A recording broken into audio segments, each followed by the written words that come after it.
नमस्कार बच्चों। आज हम लोग क्लास 11th का मैथ्स और आज हमारा 14वां लेक्चर है क्लास 11th का। और आज हम लोग पिछले लेक्चर में हम लोगों ने फिनिश कर लिया था सेट्स हम लोगों का कंप्लीट हो गया था। ठीक है, तो आज हम लोग जो है रिलेशन एंड फंक्शन चैप्टर 2 जो हमारा है वो चैप्टर 2 स्टार्ट करेंगे, रिलेशन एंड फंक्शन। ठीक है बच्चों, चैप्टर 2 हम लोग स्टार्ट करेंगे, रिलेशन एंड फंक्शन, संबंध एवं फलन। ये चैप्टर 2 है हमारा, वो स्टार्ट करेंगे। और आज हमारा ये इसका पहला लेक्चर है, फर्स्ट लेक्चर है हमारा रिलेशन एंड फंक्शन का। ठीक है बच्चों, फर्स्ट लेक्चर है हमारा रिलेशन एंड फंक्शन का। तो एक बार अगर आप लोगों को ऑडियो वीडियो ठीक है तो एक बार आप कमेंट करके बता दें कि ऑडियो वीडियो ठीक आ रही है या नहीं। जो भी लोग लाइव हैं, ऑडियो वीडियो अगर ठीक है तो आप एक बार कमेंट करके बता दें। तो चलिए देखिए, और आज हम लोग जो पढ़ेंगे, फर्स्ट क्लास है हमारा, और आज हम लोग पढ़ेंगे क्रमित युग्म, ऑर्डर्ड पेयर क्या होता है उसके बारे में जानेंगे हम लोग। और दूसरा हम लोग पढ़ेंगे समुच्चयों का कार्तीय गुणन, कार्टेशियन प्रोडक्ट ऑफ सेट्स, ये पढ़ेंगे। और एनसीईआरटी का एक्सरसाइज 2.1 का कुछ सम सॉल्व करेंगे, जितना कर पाएंगे आज हम लोग सॉल्व करेंगे। ठीक है, सारा सही है, बहुत अच्छा, थैंक यू। तो चलिए, ये आज हम लोगों को पढ़ना है। अच्छा, एक्चुअली ये जो चैप्टर है हमारा रिलेशन एंड फंक्शन, वो बहुत ही इंपॉर्टेंट चैप्टर है। इसका मेन पार्ट 11th में पढ़ना है और थोड़ा सा पार्ट इसका 12 में पढ़ना है अपने को। इसका जो मेन पार्ट है अपने को इसका 11th में ही पढ़ना है। अगर 11th में आप रिलेशन फंक्शन मतलब फंक्शन अच्छे से पढ़ लेते हो तो फिर आपको कोई दिक्कत आने वाली ही नहीं है। ठीक है, तो इसको ध्यान से पढ़ना, बहुत ही इंपॉर्टेंट एक्सरसाइज है। क्योंकि अगर आपको फंक्शन आती है तो फिर आप पूरा का पूरा कैलकुलस अच्छे से बना सकते हो। ये बहुत ही इंपॉर्टेंट चीज है, तो इस बात को ध्यान देना है। ठीक है बच्चों, तो इसको ध्यान देना है। तो आज जो हम लोग पढ़ेंगे, आज फोकस करना है ऑर्डर्ड पेयर, क्रमित युग्म पर, समुच्चयों का कार्तीय गुणन क्या होता है ना, कार्टेशियन प्रोडक्ट ऑफ सेट्स, और कुछ सम्स जो है एक्सरसाइज 2.1 का हम लोग सॉल्व करेंगे। ठीक है बच्चों, तो चलो शुरू करते हैं। देखो, सबसे पहले क्या होता है क्रमित युग्म। क्रमित युग्म क्या होता है इसके बारे में जानते हैं। सबसे पहला बात है क्रमित युग्म, है ना, ऑर्डर्ड पेयर। ठीक है, क्योंकि हम लोगों को जो पढ़ना है संबंध पढ़ना है, तो संबंध जब भी होता है दो के बीच में होता है, अकेले में किसी में कोई संबंध नहीं होगा। संबंध जब भी होगा किसके बीच में होगा, दो के बीच में होगा संबंध। और जब दो के बीच में संबंध होगा तो हमको दो एलिमेंट चाहिए। तो ये दो एलिमेंट चाहिए, तो उसके लिए हम लोग क्या देख रहे हैं, क्या लेके आए हैं, ऑर्डर्ड पेयर, है ना, क्या लेकर आए हैं, ऑर्डर्ड पेयर। ऑर्डर्ड पेयर, इसको हिंदी में बोलते हैं क्रमित युग्म। क्या होता है, तो क्रमित युग्म तो रहने दो, ऑर्डर्ड पेयर ही हम लोग बार बार बोलेंगे। समझ लो, ऑर्डर्ड पेयर का मतलब हो गया क्रमित युग्म, तो ऑर्डर्ड पेयर ही हम लोग बार बार बोलेंगे। ठीक है बच्चों, तो देखो ये ऑर्डर्ड पेयर जो हमारा है वो क्या होता है समझ लो। ये एक जोड़ा लेना है ना, जोड़ा लेना है। पेयर का मतलब हो गया जोड़ा, युग्म का मतलब हो गया जोड़ा, और ऑर्डर्ड कहने का मतलब एक क्रम में रहे। लेकिन भाई अगर दो ही चीज है ना, दो ही चीज है तो उसका क्रम कैसा, पहला दूसरा ले लो ये ऑर्डर्ड पेयर हो गया, या दूसरा पहला ले लो ये ऑर्डर्ड पेयर हो गया। तो ये ऑर्डर्ड पेयर में खास बात क्या होता है उस बात को ध्यान देना है। देखो, तो पहला जो हम लोग ये ऑर्डर्ड पेयर ले रहे हैं वो देखो क्या हो रहा है ऑर्डर्ड पेयर। तो कोई भी, जैसे कि मान लो हम ले रहे हैं ए बी, ठीक है, कोई भी दो एलिमेंट उठा लो, कोई भी दो क्वांटिटी उठा लो और उसको क्या करो, एक ब्रैकेट के अंदर में डाल दो। कोई भी दो क्वांटिटी उठा लो और ये छोटा ब्रैकेट के अंदर में डाल दो। इसको किस ब्रैकेट के अंदर में डालना है, छोटा ब्रैकेट के अंदर में डाल दो। ये जो छोटा ब्रैकेट के अंदर में आ गया तो इसको हम लोग बोलते हैं ऑर्डर्ड पेयर। ठीक है, तो ये ऑर्डर्ड पेयर है। अच्छा, ये अगर ए बी लिख दिए तो ये भी एक क्रम में है। अच्छा, अगर हम लोग ये बी ए लिख दिए तो ये भी एक क्रम में है ना, तो ये भी हमारा ऑर्डर्ड पेयर है, ये भी हमारा ऑर्डर्ड पेयर है। तो खास बात क्या है इस ऑर्डर्ड पेयर में, क्या है, तो इस ऑर्डर्ड पेयर में बस एक बात ही ध्यान रखनी होती है अपने लोगों को।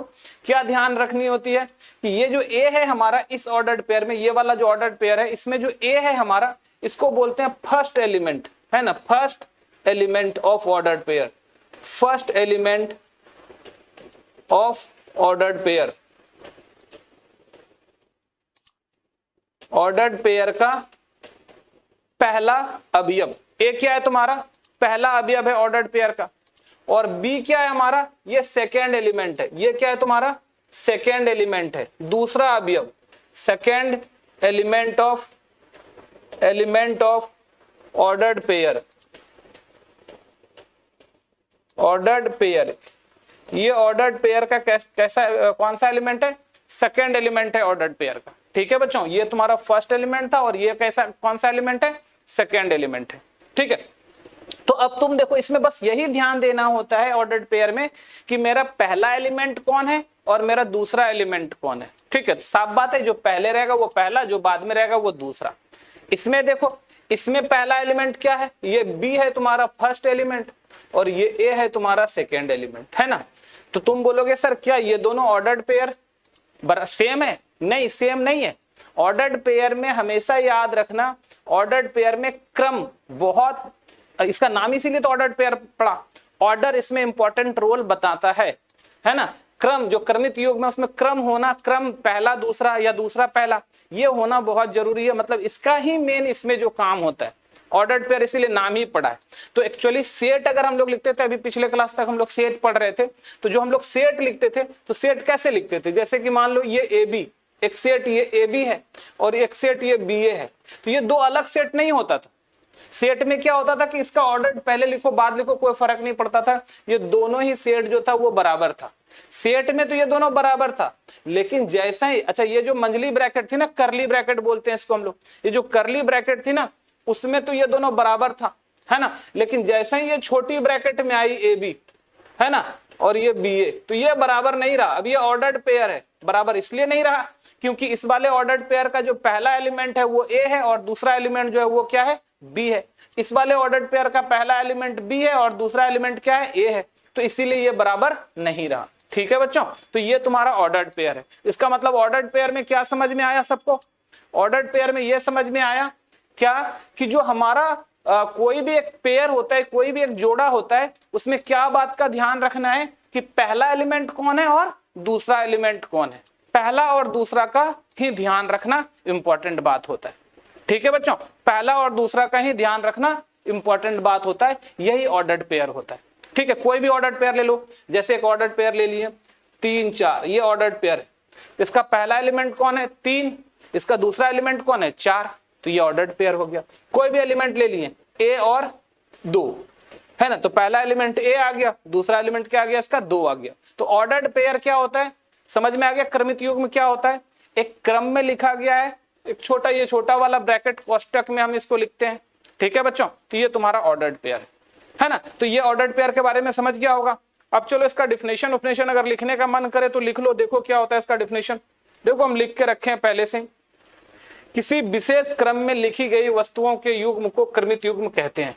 मतलब एक खास क्रम में लिखा गया है ना, लिखी गई वस्तुओं के युग्म को, युग्म कहने का मतलब जोड़ा, मतलब एक जोड़ा वस्तु है हमारे पास, मतलब 2 ठो वस्तु है हमारे पास, है ना, उसको एक विशेष क्रम में लिख दो। अच्छा 2 वस्तु है तो क्या विशेष क्रम? पहला दूसरा, दूसरा पहला, है ना। यही हो गया कि पहला दूसरा लिखे और फिर दूसरी बार दूसरा को पहले में, पहले को दूसरे में डाल दिया। यही 2 क्रम हो सकता है ना। तो ये विशेष क्रम में लिखा गया, लेकिन याद रखना जब क्रम में लिखा गया तो पहला और दूसरा ये मार्क होना चाहिए, पता चलना चाहिए कि ये पहला है और ये दूसरा है।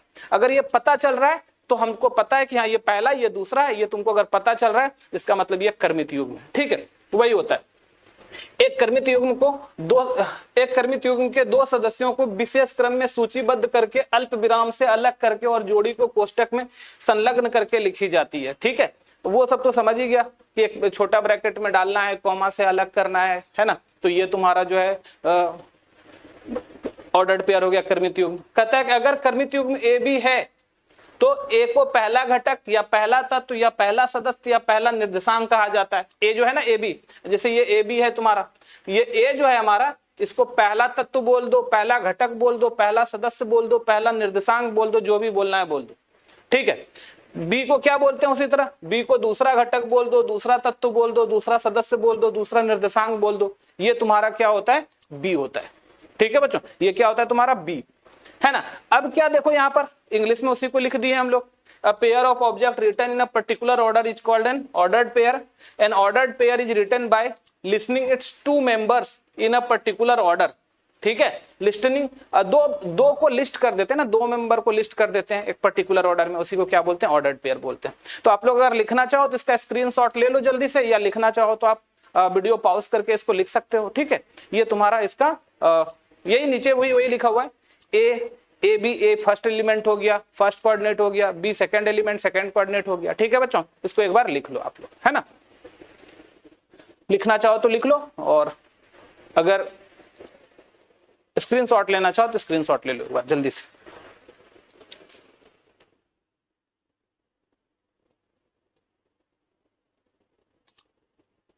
फर्स्ट कोऑर्डिनेट हो गया, बी सेकंड एलिमेंट,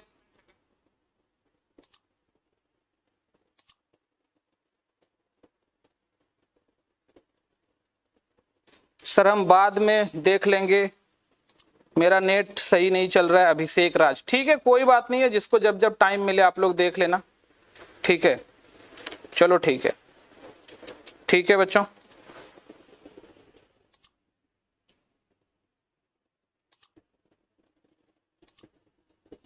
चलो आगे बढ़ते हैं हम लोग।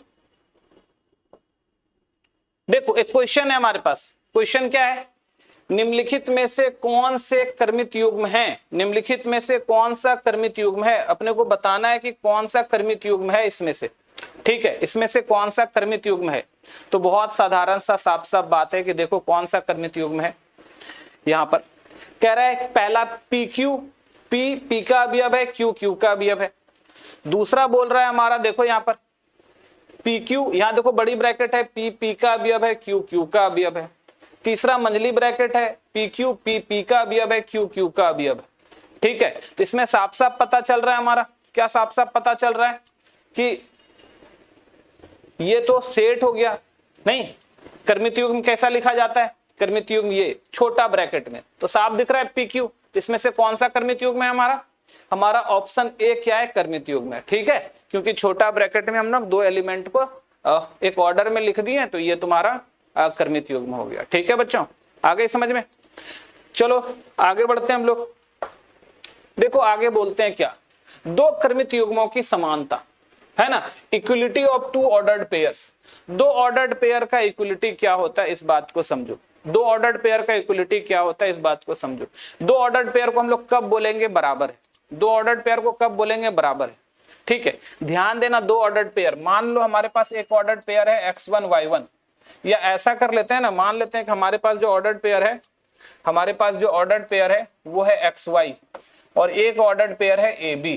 ये दो ऑर्डर्ड पेयर मान लिए कि ये दो ऑर्डर्ड पेयर है, और हम बोलते हैं कि ये दोनों ऑर्डर्ड पेयर क्या है, बराबर है। हम क्या बोलते हैं कि दोनों ऑर्डर्ड पेयर क्या है, बराबर है, ठीक है। तो अगर ये दोनों ही ऑर्डर्ड पेयर बराबर है हमारा, तो हमारा क्या हो जाएगा, यहाँ पर जब ये दोनों ऑर्डर्ड पेयर को हम बराबर बोल रहे हैं तो क्या हो जाएगी हमारी, ये जो पहला एलिमेंट है ये इसके पहले एलिमेंट के बराबर हो जाएगा, और इसका जो दूसरा एलिमेंट है इसके दूसरे के बराबर हो जाएगा। कहने का मतलब अगर दो ऑर्डर्ड पेयर बराबर है तो पहला एलिमेंट पहले के बराबर और दूसरा एलिमेंट किसके बराबर होगा, दूसरे के बराबर होगा। इसका मतलब इसको हम लोग क्या लिख सकते हैं, x जो है वो a के बराबर है और y जो है वो b के बराबर है, ठीक है बच्चों। तो ये था तुम्हारा ऑर्डर्ड पेयर कि अगर दो ऑर्डर्ड पेयर बराबर है तो उसकी क्या कंडीशन होती है, पहला पहले के बराबर होता है, दूसरा दूसरे के बराबर होता है।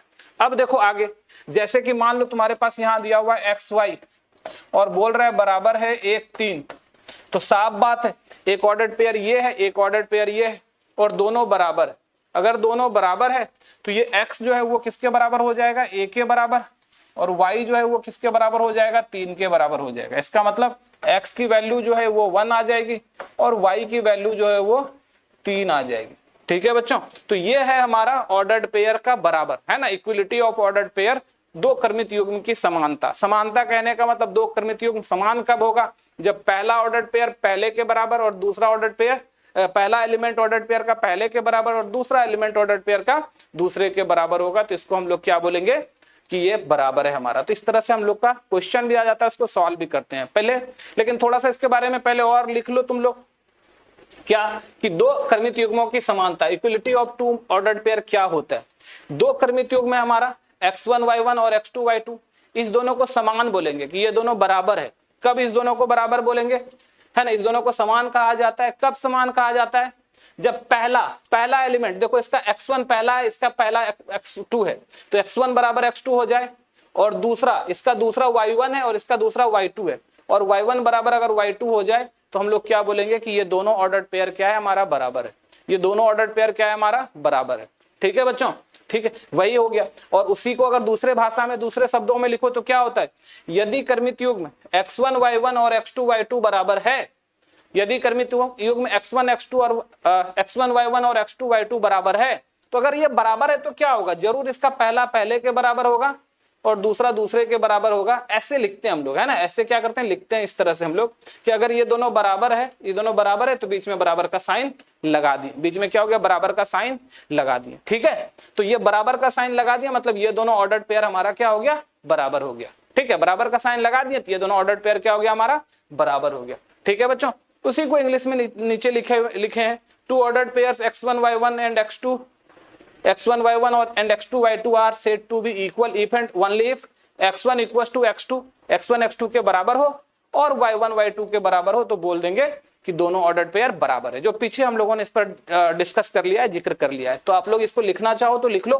या फिर आप लोग जल्दी से इस पर क्या करो, स्क्रीनशॉट ले सकते हो, जल्दी से ले लो। ठीक है, और सब लोग अगर टेलीग्राम यूज करते हो तो हम सोच रहे हैं एक जो है ग्रुप बना देते हैं टेलीग्राम पर, और ये जो जितना भी इसका पीडीएफ होगा हम उस टेलीग्राम पर शेयर कर लेंगे। ठीक है बच्चों, तो बहुत जल्दी हम एक ग्रुप बना देंगे और आप लोग को बता देंगे उसका।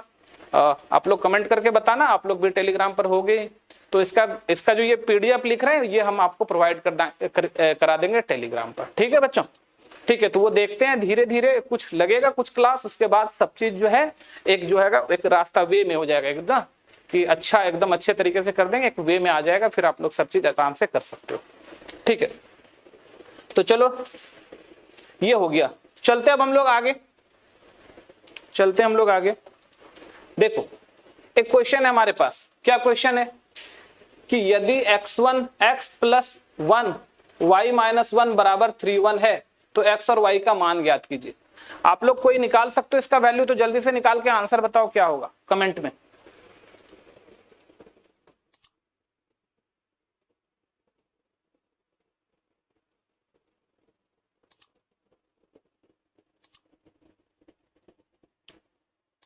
इसको बना सकते हो तो जल्दी से इसको सॉल्व करके बताओ क्या होगा, जल्दी से कोई भी बता सकते हो तो जल्दी से इसको सॉल्व करके बताओ।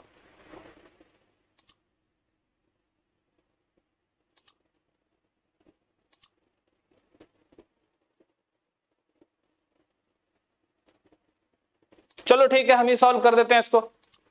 अब देखो ध्यान से, सॉल्यूशन तुम्हारे पास दिया हुआ है, पहले से दिया हुआ है ना। क्या कह रहा है, if x plus 1 y minus 2 equal to 3 find the value of x and y, तो x और y का वैल्यू बताना है। तो अपने पास दिया हुआ है, तो दिया हुआ को हम लोग क्या लिखते हैं, गिवन। ठीक है बेटा, दिया हुआ लिख लो हिंदी में या गिवन, तो दिया हुआ से ज्यादा आसान लिखना होता है गिवन, है ना, वो ज्यादा आसान होता है। तो आप लोग थोड़ा थोड़ा इंग्लिश भी लिखना सीखो।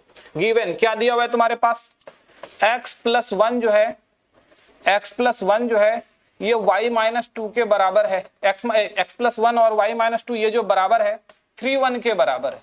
तो हम लोगों ने अभी तुरंत पढ़ा, क्या हम लोगों ने अभी तुरंत पढ़ा कि पहला एलिमेंट पहले के बराबर होगा और दूसरा एलिमेंट दूसरे के बराबर होगा। कहने का मतलब क्या हो रहा है, ध्यान दो, कहने का मतलब हो रहा है कि ये जो पहला एलिमेंट है हमारा, ये पहला एलिमेंट ये पहले के बराबर होगा, ठीक है, और ये जो दूसरा एलिमेंट है हमारा, ये जो दूसरा एलिमेंट है ये दूसरे के बराबर होगा, है कि नहीं। तो पहला पहले के बराबर और दूसरा क्या हो गया हमारा, दूसरे के बराबर होगा। तो देखो यहां से क्या आ रहा है, तो दिस इंप्लाइज ये x प्लस 1 जो है ये किसके बराबर आ गया, 3 के बराबर आ गया, और यहां से देखो ये y माइनस 2 जो है ये किसके बराबर आ गया, 1 के बराबर आ गया। ठीक है, अब देखो ये बहुत ही आसान हो गया। इसका मतलब x का वैल्यू क्या आएगा, ये 3, इधर जोड़ 1 है, इधर आके क्या हो जाएगा, घटाओ 1 है ना, प्लस 1 है, इधर आके क्या आ जाएगा मेरा -1, तो ये -1 हो गया। और ये y है 1, ये -2 है, इधर आके क्या आ जाएगा +2 हो जाएगा, ये 2 आ जाएगा। तो इस तरह से x का वैल्यू जो है वो कितना आ गया, 2 आ गया, और y का वैल्यू जो है वो कितना आ गया, 3 आ गया। इसी तरह ऑर्डर्ड पेयर वाले को हम लोग सॉल्व करते हैं। समझ में आ गया बच्चों ये वाला क्वेश्चन, है ना, समझ में आ गया। आप लोग इसको जल्दी से एक बार लिख लो, आप लोग जल्दी से इसको लिख लो।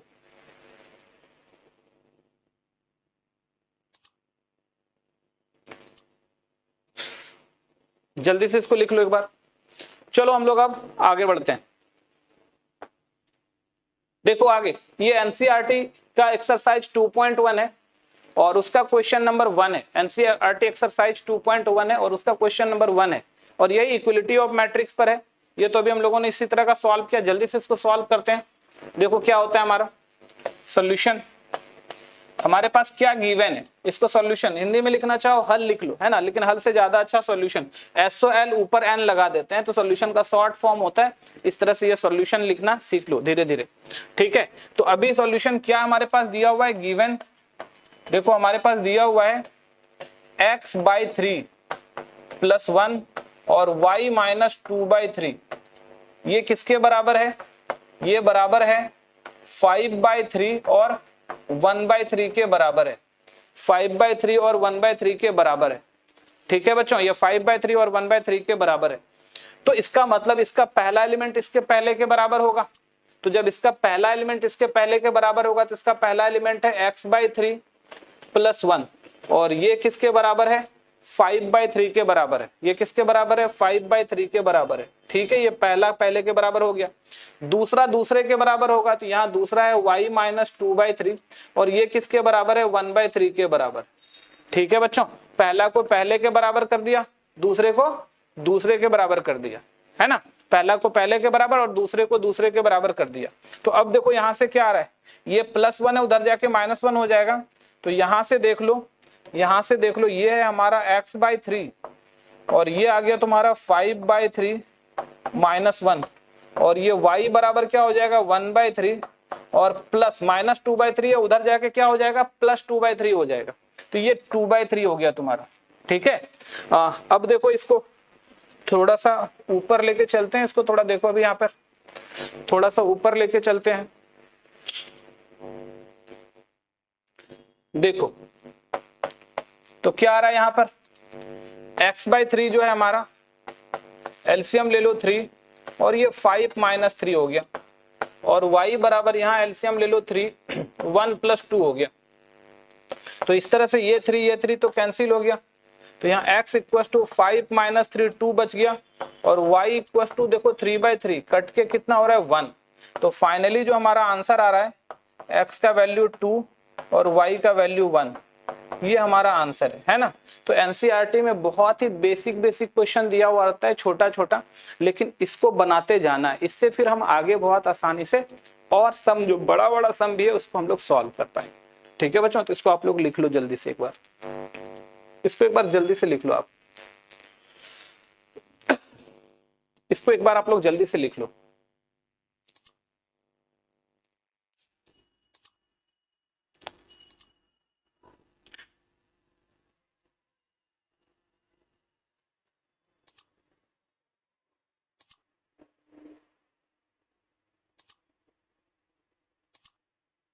चलो अब हम लोग चलते हैं नेक्स्ट क्वेश्चन पर। देखो नेक्स्ट क्या है हमारा, नेक्स्ट टॉपिक है हमारा समुच्चयों का कार्तीय गुणन, कार्टेशियन प्रोडक्ट ऑफ सेट्स। देखो ये बहुत ही इंपॉर्टेंट है, इसका बहुत ज्यादा यूज होने वाला है, बहुत ज्यादा काम होने वाला है ना।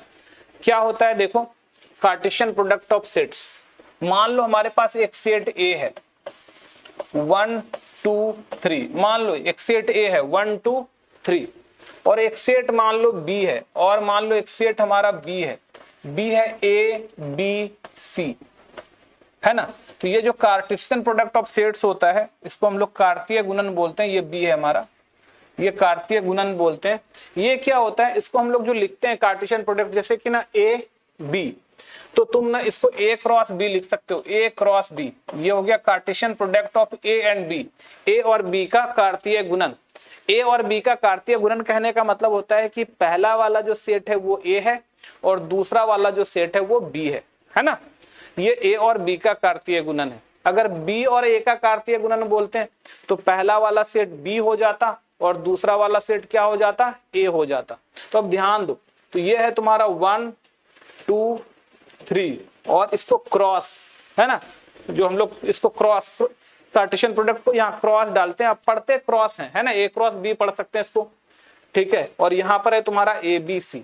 अब ये होता क्या है देखो, बहुत ध्यान से देखना, हमको ऑर्डर्ड पेयर बनाना है। इसका कार्टेशियन प्रोडक्ट निकालने का मतलब हमको ऑर्डर्ड पेयर लिखना है, जितना भी ऑर्डर्ड पेयर लिख सकते हैं, ठीक है, जितना भी ऑर्डर्ड पेयर लिख सकते हैं वो ऑर्डर्ड पेयर लिखना है अपने को। याद रखना उस ऑर्डर्ड पेयर में पहला एलिमेंट ए का मतलब इस वाले का पहला एलिमेंट होगा, इस वाले का दूसरा एलिमेंट होगा। तो अब ऐसा समझो कि अगर हम 1 को पहला एलिमेंट बनाते हैं तो 1 के साथ साथ किसका जोड़ा बना सकते हैं, तो 1 को पहला एलिमेंट बना रहे हैं तो देखो 1 का पहला एलिमेंट 1 आया और 1 के साथ क्या आ जाएगा, ए आ जाएगा, ठीक है। 1 के साथ क्या आ जाएगा तुम्हारा, ए आ जाएगा। ध्यान देना 1 के साथ ए आ गया हमारा, फिर 1 के साथ ए ले लिए, जोड़ा बन गया। 1 के साथ बी भी बना सकते हैं, 1 के साथ बी मेरा जोड़ा बन गया। फिर 1 के साथ क्या बन जाएगा, सी बन जाएगा। 1 के साथ सी मेरा जोड़ा बन गया, ठीक है। तो इसमें से पहला एलिमेंट 1 उठाए, 1 के साथ जिसका जिसका जोड़ा बना सकते थे हम लोगों ने बना लिया। फिर 2 के साथ बनाते हैं, देखो यहाँ पर 2 के साथ ए लेते हैं हम लोग, फिर 2 के साथ बी लेते हैं हम लोग, फिर 2 के साथ सी लेते हैं हम लोग। ये सब जोड़ा बना लिया 2 के साथ। फिर क्या बचा, यहाँ पर 3 बचा, तो 3 के साथ बनाओ। तो यहाँ पर देखो 3 के साथ ए लेते हैं, 3 के साथ बी लेते हैं और 3 के साथ सी लेते हैं। ये जोड़ा बन गया हमारा 3 के साथ। तो ए क्रॉस बी, तो ये जोड़ा जितना बना सकते थे जिसमें पहला एलिमेंट ए का है और दूसरा एलिमेंट बी का, दिख रहा है ना। तो ये सारा ऑर्डर्ड पेयर का सेट ए क्रॉस बी का सेट बना, मतलब जितना बना सकते थे सब लिखना है, कोई छोड़ना नहीं है, सारा लिखना है। ये तो ए क्रॉस बी का ऐसा हो गया। उसी तरह अगर मान लो बी क्रॉस ए का बनाए, उसी तरह मान लो अगर हम बी क्रॉस ए का बनाए, तो बी क्रॉस ए का अगर हमको बनाना है तो पहला सेट इस बार हम लोग किसको लेंगे, बी को लेंगे, और दूसरा सेट किसको लेंगे, ए को लेंगे। तो बी को पहला सेट ले लो, ये आ रहा है ए बी सी अक्रॉस। ए क्या है हमारा 1 2 और 3, पहला सेट बी को, दूसरा सेट ए को ले लिए हम लोग, है ना। अब हम लोग इसका भी ऑर्डर्ड पेयर बनाएंगे। ध्यान रखना इसमें से पहला एलिमेंट बी वाले का मतलब इस वाले सेट का पहला एलिमेंट होगा और इस वाले सेट का दूसरा एलिमेंट होगा। इसका मतलब ए बी सी में से कोई भी पहला एलिमेंट लेंगे और 1 2 3 में से कोई भी एलिमेंट को दूसरा एलिमेंट लेंगे, और जितना संभव ऑर्डर्ड पेयर हो सकता है ना कर्मित युग्म, जितना संभव ऑर्डर्ड पेयर हो सकता है सब लिख देंगे। तो लिखते हैं, चलो यहाँ पर क्या आएगा। तो अगर हम लोग ए लेते हैं तो ए के साथ 1 ले सकते हो, ए के साथ 2 ले सकते हो, ए के साथ 3 ले सकते हो आप, है ना। ए के साथ क्या ले सकते हो, 3 ले सकते हो। चलो खत्म हो गया। फिर बी वाला स्टार्ट करो, तो बी के साथ मान लो 1 ले सकते हो, बी के साथ मान लो 2 ले सकते हो, ठीक है। बी के साथ 2 ले लिए, बी के साथ हम लोग 3 ले लिए, ठीक है। अब देखो ए वाला हो गया, बी वाला हो गया, अब चलो सी के साथ लेना चालू करो। तो देखो सी के साथ क्या ले सकते हैं, 1 ले सकते हैं, सी के साथ 2 ले सकते हैं और सी के साथ हम लोग 3 ले सकते हैं। तो ये हमारा बी क्रॉस ए आ गया। तो ए क्रॉस बी और ये बी क्रॉस ए। तो बहुत ही आसान है ऑर्डर्ड पेयर लिखना। जिसका भी ऑर्डर्ड पेयर लिखने के लिए बोलेगा, ए क्रॉस बी बोला तो ए का एलिमेंट पहला होगा, बी का एलिमेंट दूसरा होगा, जितना ऑर्डर्ड पेयर बना सकते हो बना लो। बी क्रॉस ए बोलेगा तो बी का एलिमेंट पहला होगा, ए का एलिमेंट दूसरा होगा, जितना ऑर्डर्ड पेयर बना सकते हो बना लो। बच्चों आ गई होगी समझ में, मेरे अंदाज से तो समझ में आ गई होगी ये वाली बात।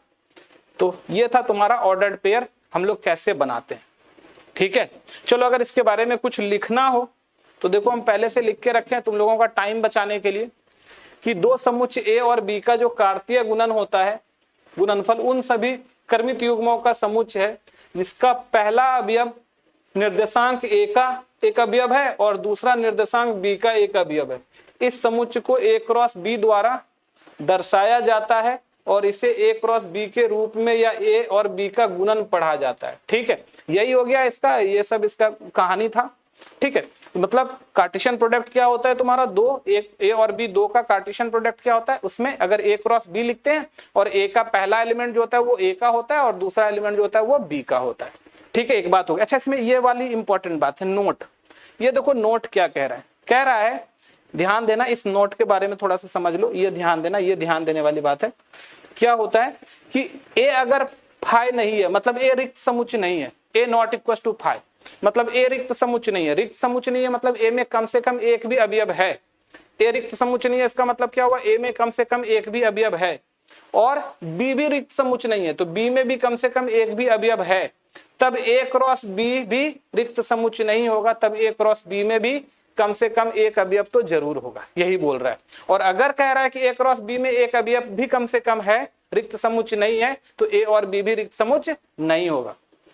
दूसरा कहता है कि अगर ए रिक्त समुच्चय बी रिक्त समुच्चय तो ए क्रॉस बी भी रिक्त समुच्चय हो जाएगा। ए रिक्त समुच्चय एक में, ए में कोई भी अवयव नहीं है, बी में भी कोई भी अवयव नहीं है, तो ए क्रॉस बी में भी क्या होगा, कोई भी अवयव नहीं होगा। तीसरा बोल रहा है ए क्रॉस बी जो है और बी क्रॉस ए जो है, ये जरूरी नहीं है कि बराबर हो, ये अलग अलग हो सकता है। ए क्रॉस बी और बी क्रॉस ए दोनों अलग अलग हो सकता है ना, जरूरी नहीं है कि ये सेम हो। इसीलिए ऐसा कभी मत सोचना कि सर ए क्रॉस बी लिख रहे हैं और बी क्रॉस ए लिख रहे हैं, ये दोनों बराबर हो जाएगा। तो ये दोनों जरूरी नहीं है कि बराबर हो जाएगा, है ना। किसी कंडीशन में बराबर हो सकता है। कब बराबर होगा, जब दोनों एलिमेंट सेम हो जाए, दोनों ए और बी दोनों सेम ही सेट हो, तब ए क्रॉस बी कर लो या बी क्रॉस ए कर लो, बराबर हो जाएगा। लेकिन जब ए और बी दो अलग अलग सेट होगा तो कभी भी ए क्रॉस बी और बी क्रॉस ए बराबर नहीं होगा। ठीक है बच्चों, आ गई ये बात समझ में। तो चलो आगे बढ़ते हैं अब हम लोग। आप लोग चाहो तो इसको जल्दी से लिख सकते हो या फिर स्क्रीनशॉट ले सकते हो। चलो आगे। अब बोल रहा है समुच्चयों के कार्तीय गुणन में अवयवों की संख्या, number of elements in a Cartesian product of sets. अच्छा, अब हम कार्टेशियन प्रोडक्ट ऑफ सेट्स है, उसमें एलिमेंट की संख्या, कितने अवयव होते हैं उसके बारे में समझो। एक छोटा सा बात देखो यहाँ पर, मान लो हमारे पास ए जो है एक सेट है 1 2 और बी जो हमारे पास एक सेट है 2 3 4, ऐसा सेट है, दो सेट ले लिए हम लोग ए और बी। अब हमने ए क्रॉस बी यहाँ पर निकाल रहे हैं, तो ए क्रॉस बी निकाल रहे हैं हम लोग यहाँ पर। तो देखो ए क्रॉस बी क्या है तुम्हारा 1 2 है, और क्रॉस बी क्या है तुम्हारा 2 3 4 है, क्रॉस बी क्या है तुम्हारा 2 3 4 है। ठीक है, अब देखो ध्यान से, इसका क्रॉस प्रोडक्ट करेंगे, है ना, मतलब इसका जो कार्टेशियन प्रोडक्ट करेंगे तो पहला एलिमेंट 1 उठाते हैं, तो 1 के साथ क्या चला 2, 1 के साथ क्या चला 3, 1 के साथ क्या चला 4, 1 के साथ सारा लिख दिए। फिर 2 पहला लो और इसका दूसरा ले लो सब एक एक करके, तो 2 के साथ आया 2, 2 के साथ आया 3 और 2 के साथ आया 4। ठीक है, तो अब ये तो ए क्रॉस बी, ये पूरा का पूरा ए क्रॉस बी हो गया हमारा। अब बोल रहा है इसमें क्या कि ए क्रॉस बी में कितने एलिमेंट होंगे, ए क्रॉस बी में कितने एलिमेंट होंगे, तो आप गिन लो यहाँ पर 1 2 3 4 5 6, है ना। तो तुम बोलोगे कि सर बार बार जो हम लोग ए क्रॉस बी निकालेंगे पूरा तब गिनेंगे तब पता चलेगा एलिमेंट, नहीं, ऐसी जरूरी नहीं है। बहुत सिंपल बात है, ए में अवयवों की संख्या, यहाँ देखो ए में अवयवों की संख्या कितनी है, नंबर ऑफ ए, इसको बोलते हैं ए में अवयवों की संख्या। तो बेटा गिन लो 1 2 है यहाँ पर ए में अवयवों की संख्या। बी में अवयवों की संख्या कितनी है, 1 2 3 है, तो बी में अवयवों की संख्या कितनी है, 3 है। ठीक है, ए में 2 संख्या, बी में 3 संख्या। तो अब बोलेगा कि ए क्रॉस बी में, मतलब number of element in A cross B, तो ए क्रॉस बी में कितने अवयव होंगे। तो बहुत साधारण एकदम सिंपली क्या कर देना है अपने आप को, नंबर ऑफ ए गुना नंबर ऑफ बी कर देना है। तो नंबर ऑफ ए देखो क्या है 2 और गुना नंबर ऑफ बी कितना है 3, तो 3 दूनी 6। तो ए क्रॉस बी में अवयवों की संख्या कितनी हो गई जी, 6 आ गई, यहाँ पर आ गई, है ना। तो इसका मतलब क्या हो गया कि अगर हम लोग ऐसा कर लें, अगर हम लोग कि नंबर ऑफ ए बराबर मान लो p है और नंबर ऑफ b बराबर मान लो q है, तो number of A cross B कितना आ जाएगा तुम्हारा, ये आ जाएगा नंबर ऑफ ए गुना नंबर ऑफ बी, और ये हो जाएगा तुम्हारा PQ। तो number of A cross B क्या हो गया तुम्हारा, PQ हो गया। ठीक है, इस तरह से। तो तुमको खाली क्या पता करना है कि ए में कितने अवयव है, बी में कितने अवयव है, उस दोनों को गुना कर दो तो वो ए क्रॉस बी का अवयव आ जाएगा। ठीक है बच्चों, आगे समझ में। चलो आगे चलते हैं हम लोग। अब ये समझ में आ गई सबको। देखो आगे, अब कहता है 2 समुच्चयों से अधिक का कार्तीय गुणनफल। अब हमारे पास मान लो 2 सेट था, तो ए क्रॉस बी निकालनी है। अब मान लो 3 सेट है, तो फिर कैसे उसका प्रोडक्ट निकालेंगे, कैसे उसका गुणनफल निकालेंगे। अगर 3 सेट है तो उसका गुणनफल कैसे निकालेंगे, तो देखो समझो बात यहाँ पर। तो मान लो ए बराबर हमारे पास दिया हुआ है 1 2, है ना, बी बराबर दिया हुआ है ए बी, और सी बराबर दिया हुआ है बेटा एक्स वाई। ये 3 सेट है हमारे पास, 3 सेट है। और अपने को निकालना क्या है, अपने को निकालना है A cross B cross C, ये निकालना है, एक से ज्यादा set A cross B cross C, ये अपने को निकालना है। तो ये कैसे निकालेंगे, ये देखो, ए क्रॉस बी क्रॉस सी अपने को निकालना है, ठीक है। तो ये कैसे निकालते हैं वो देखो, समझो बात। देखो यहां पर ध्यान से कि मान लो ये सबसे पहले तो ए क्रॉस बी निकाल लो आप, सबसे पहला काम तो ए क्रॉस बी निकाल लो। तो ए क्रॉस बी में आ गया 1 2 और क्रॉस ए बी। अब ए क्रॉस बी निकाल रहे हैं, अब इसका ऑर्डर पेयर लिखो, 1 का किसके साथ, ए के साथ, तो 1 a आ जाएगा, फिर 1 का b के साथ तो 1b आ जाएगा, फिर 2 का a के साथ तो 2a आ जाएगा, 2 का a के साथ तो 2a आ जाएगा, 2 का b के साथ तो 2b आ जाएगा। तो ये हमारा a क्रॉस b रेडी हो गया, है ना। अच्छा, अब a क्रॉस b रेडी हो गया, एक्चुअली ये a क्रॉस b है हमारा ये। अब देखो ध्यान से, अब अगर हमने को क्या करना है, a cross b cross c करना है, तो पूरा का पूरा ये a क्रॉस b उठाओ और वहां डालो, ठीक है। ये पूरा का पूरा a क्रॉस b उठाओ और उठा के यहां डाल दो। तो पहले a क्रॉस b डाल देते हैं, तो 1a, अब 1b आ गया यहाँ पर, 2a आ गया यहाँ पर, और 2b आ गया यहाँ पर, ये तुम्हारा, और ये तुम्हारा a क्रॉस b आ गया। मतलब इतना सा लिख लिया हम लोग, a क्रॉस b ये था तुम्हारा। क्रॉस c देखो मेरा क्या है, xy है, xy है ना। और अब अपने को क्या समझना है, अपने को क्या ध्यान में रखना है, ये मेरा एक सिंगल एलिमेंट है, ये मेरा एक एलिमेंट है। तो अब जो क्रॉस करेंगे इसको एक एलिमेंट समझो, और इधर का ये एक एलिमेंट, ये एक एलिमेंट। अब इसमें 4 एलिमेंट आ गया, और इसमें देखो 2 एलिमेंट है। तो अब जो हम लोग लिखेंगे वो क्या लिखेंगे, अब देखो यहाँ पर 1a तो मेरा पहले से सिंगल एलिमेंट लिख रहे हैं हम लोग, यहाँ पर 1a पहले आ गया। अब इसका उठाओ x, तो 1a और कॉमा और x आ गया, एक एलिमेंट हो गया। फिर 1a और कॉमा, इसका क्या उठाएंगे, y आ गया, तो ये 1a के साथ हो गया। फिर 1b है, 1b है, इसका एलिमेंट उठा लो, वही 1b है, और इसका एलिमेंट उठाओ, x आ रहा है। फिर 1b है, इसका एलिमेंट उठाओ, y आ रहा है, तो 1b वाला भी हो गया। अब 2a देखो, यहां से देखो 2a है, और इसका एलिमेंट उठाओ, x आ गया। तो देखो हर एक में 3-3 एलिमेंट आ जाएगा, 3 सेट है तो 3-3 एलिमेंट आ रहा है। फिर यहाँ पर 2a है, इसके साथ उठाओ, तो 2a, और यहाँ क्या आ गया तुम्हारा, y आ गया। फिर देखो यहाँ पर क्या है तुम्हारा 2b, इसके साथ x आ गया। फिर क्या है तुम्हारा 2b और इसके साथ y आ गया, ठीक है बच्चों। तो ये था तुम्हारा 2 से ज्यादा सेट का क्रॉस प्रोडक्ट, मतलब कार्टेशियन प्रोडक्ट, ठीक है। ये तुम्हारा 2 से ज्यादा सेट का था, समझ में आ गया होगा। तो एक बार इसको आप लोग जल्दी से लिख लो, एक बार इसको आप लोग जल्दी से लिख लो, ठीक है, जल्दी से लिख लो, एक बार इसको आप लोग जल्दी से लिख लो, ठीक है।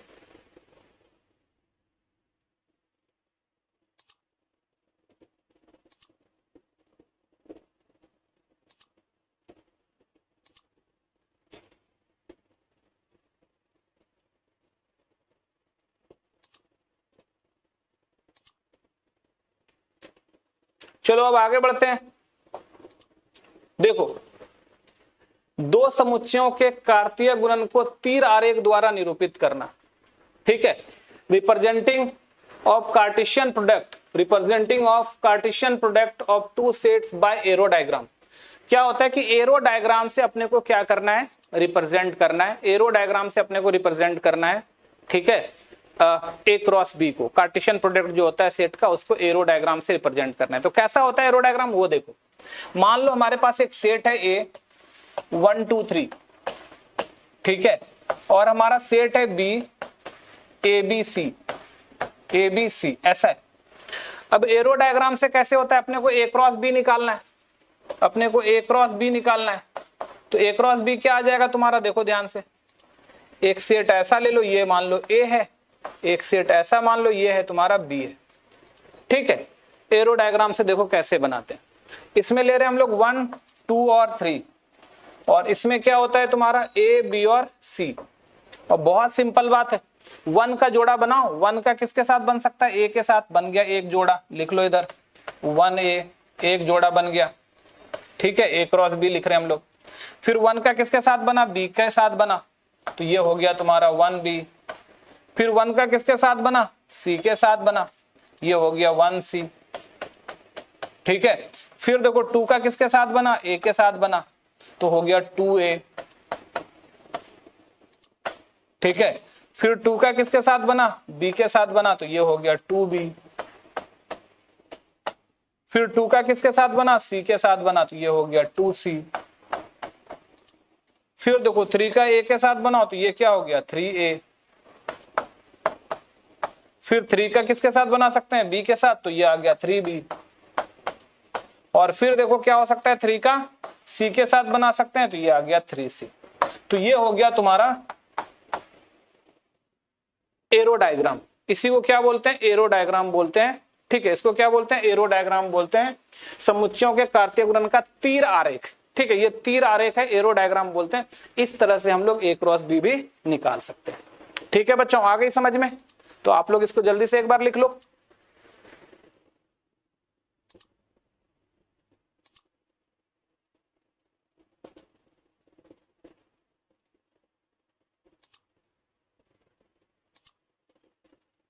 चलो अब आगे बढ़ते हैं।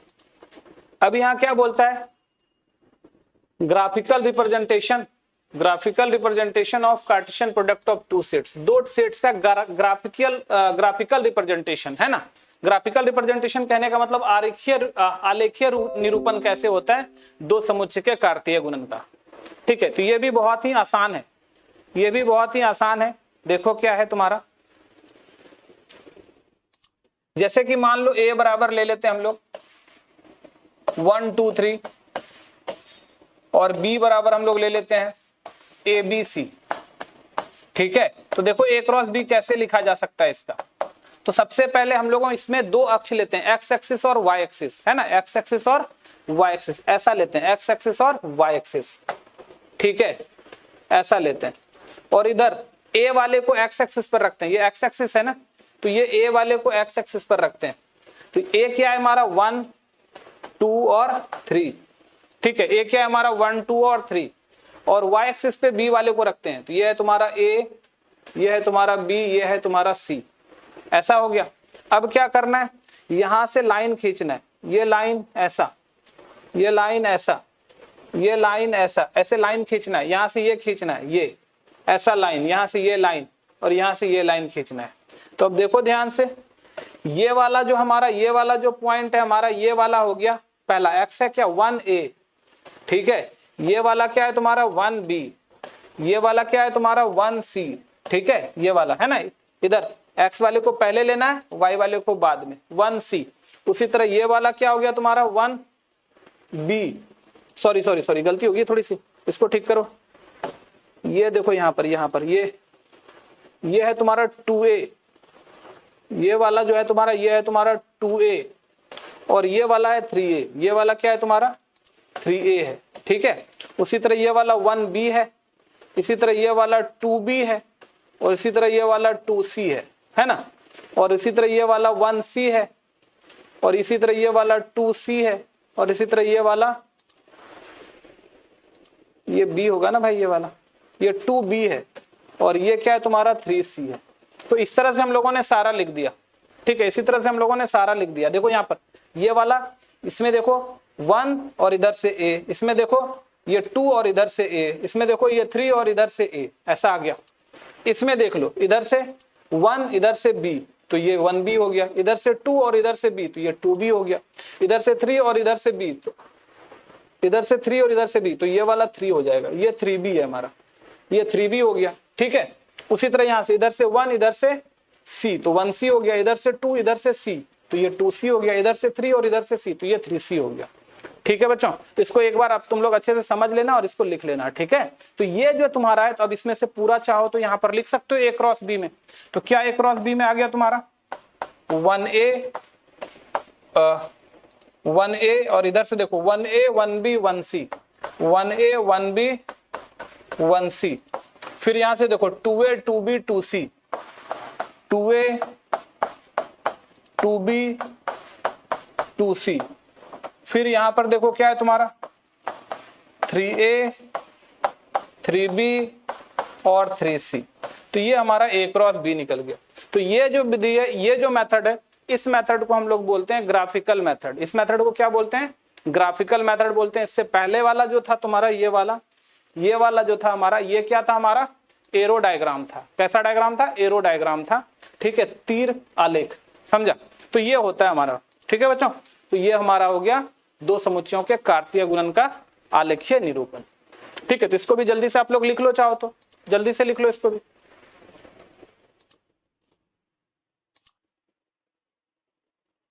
चलो अब आगे बढ़ते हैं। देखो नेक्स्ट एक्सरसाइज 2.1 का है, क्वेश्चन नंबर 2 बोल रहा है if the set A has 3 elements and set B equals to इतना, ठीक है, then find the number of element in A cross B। तो A cross B में कितने एलिमेंट होंगे? बोल रहा है कि सेट A में 3 अवयव हैं और समुच्चय B ये दिया हुआ है, तो A क्रॉस B में अवयवों की संख्या ज्ञात कीजिए। तो अभी तुरंत इसके बारे में हम लोग पढ़ चुके हैं। देखो क्या होता है सॉल्यूशन, कैसे बनाएंगे इसको। सॉल्यूशन गिवन क्या दिया हुआ है हमारे पास, A में 3 अवयव है, तो नंबर ऑफ A बराबर कितना है हमारे पास, 3 अवयव है। A में अवयवों की संख्या कितनी है, 3, तो नंबर ऑफ A बराबर कितना हो गया हमारे पास, 3 आ गया। ठीक है, और B देखो क्या है हमारे पास, B हमारे पास है 3 4 5, B हमारे पास है 3 4 5। ठीक है, तो B अगर हमारे पास 3 4 5 है तो B में कितने अवयव हैं, गिन लो, 1 2 3 अवयव हो गया। तो नंबर ऑफ B बराबर भी कितना आ गया तुम्हारा, 3 आ गया। हमको निकालने के लिए क्या बोल रहा है, A क्रॉस B में कितना अवयव होगा, ये अपने को निकालना है। A क्रॉस B में कितना अवयव होगा, तो नंबर ऑफ, अब यहां पर लिख लो, चूंकि number of A cross B बराबर क्या होता है, number of A cross number of B, ये होता है number of A cross B बराबर number of A cross number of B। अब देखो नंबर ऑफ A हमारा यहाँ पे मिल गया है, नंबर ऑफ B हमारा यहाँ मिल गया है, तो ये 3 गुना 3 बराबर कितना हो जाएगा, 9, और यही 9 हमारा उत्तर है। ठीक है बच्चों, यही 9 क्या है हमारा उत्तर है। आया समझ में? तो आप लोग इसको जल्दी से लिख लो। ये था हमारा क्वेश्चन नंबर 2। क्या था हमारा क्वेश्चन नंबर 2, एनसीईआरटी का एक्सरसाइज 2.1 का क्वेश्चन नंबर 2 था ये। चलो आगे बढ़ते हैं बच्चों। अब देखो क्वेश्चन नंबर 3, देखो क्या कह रहा है कि G बराबर दिया हुआ है, H बराबर दिया हुआ है, तो G क्रॉस H निकालना है, H क्रॉस G निकालना है। बहुत ही आसान है, G बराबर दिया हुआ है, H बराबर दिया हुआ है, G क्रॉस H निकालना है और H क्रॉस G निकालना है। तो देखो सॉल्यूशन तुम्हारे पास क्या है, गिवन जो दिया हुआ हमारे पास है वो क्या है, G बराबर है 7 8 और H बराबर हमारा है 5 4 2। ये G है और ये H है। अपने को क्या निकालना है, G क्रॉस H, तो G क्रॉस H निकाल लो। पहला G लिख लो यहाँ 7 8 और क्रॉस H लिख लो 5 4 2 लिख लिया हम लोग। ठीक है, 5 4 और 2। ठीक है, तो अब थोड़ा समझो यहां से। अब पहला एलिमेंट G का और दूसरा एलिमेंट H का, तो ये क्या है तुम्हारे पास, ये देखो ध्यान से, ये 7 8 है, तो 7 के साथ ऑर्डर पेयर बनाओ 5 बन जाएगा, 7 के साथ 4 बन जाएगा और 7 के साथ क्या बन जाएगा, 2 बन जाएगा। हो गया 7 के साथ। फिर 8 के साथ बना लो, 8 के साथ देखो क्या बन रहा है, 5, फिर 8 के साथ क्या बन रहा है, 4, फिर 8 के साथ कितना बन रहा है, 2। तो ये तुम्हारा क्या बन गया, G क्रॉस H आ गया, ये हमारा G क्रॉस H आ गया। ठीक है बच्चों, अब हम लोग क्या करते हैं, H क्रॉस G निकालते हैं। क्या निकालते हैं, H क्रॉस G निकालते हैं। तो देखो H क्रॉस G क्या होता है हमारा, तो H क्रॉस G बराबर, H क्या है हमारे पास 5 4 2 और क्रॉस G क्या है तुम्हारा 7 8। तो अब पहला एलिमेंट H का आएगा मतलब 5 4 2 में से एक, और दूसरा एलिमेंट G का आएगा मतलब 7 8 में से कोई एक।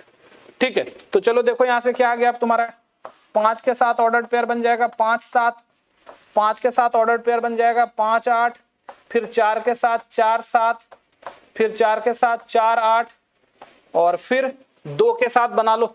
तो फिर 2 के साथ देखो क्या आ रहा है तुम्हारा, 2 के साथ 7 और फिर 2 के साथ 8। ये तुम्हारा बन गया ordered pair H cross G। ठीक है बच्चों, तो हम लोगों को यही 2 निकालने के लिए बोला था, G क्रॉस H यहां निकल गया मेरा, और बोला था H क्रॉस G, यहां निकल गया मेरा। ठीक है, तो ये था हमारा क्वेश्चन नंबर 3। ठीक है बच्चों, तो ये क्वेश्चन नंबर 3 था हमारा। हम लोग अगले क्लास में, तुम लोग कोशिश करना इसको बनाने का।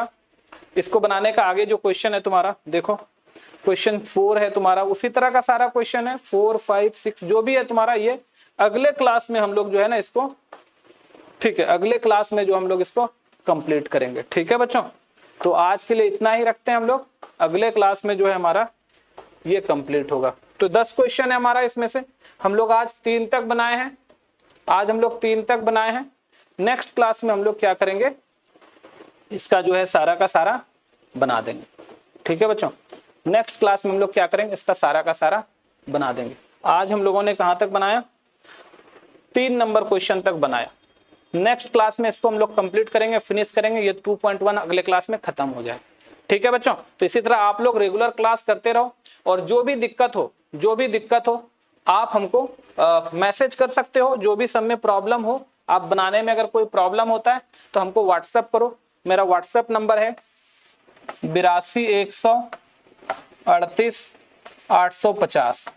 ठीक है, ये मेरा व्हाट्सएप नंबर है, इस पर तुम मैसेज कर सकते हो। अगर कोई सब में दिक्कत होता है तो फिर हम लोग अगले क्लास में उस पर डिस्कस कर लेंगे। ठीक है, तो आप ये मेरा व्हाट्सएप नंबर है, इस पर भी हमको कर सकते हो मैसेज कि ये दिक्कत हो रहा है। अगर कोई दिक्कत होता है तो आप हमको इस पर मैसेज करो, फिर हम लोग क्या करेंगे, अगले क्लास में उस पर जरूर सॉल्व करेंगे, उस पर बात करेंगे। ठीक है बच्चों, आज के लिए इतना ही, मिलते हैं अगले क्लास में, तब तक के लिए बाय।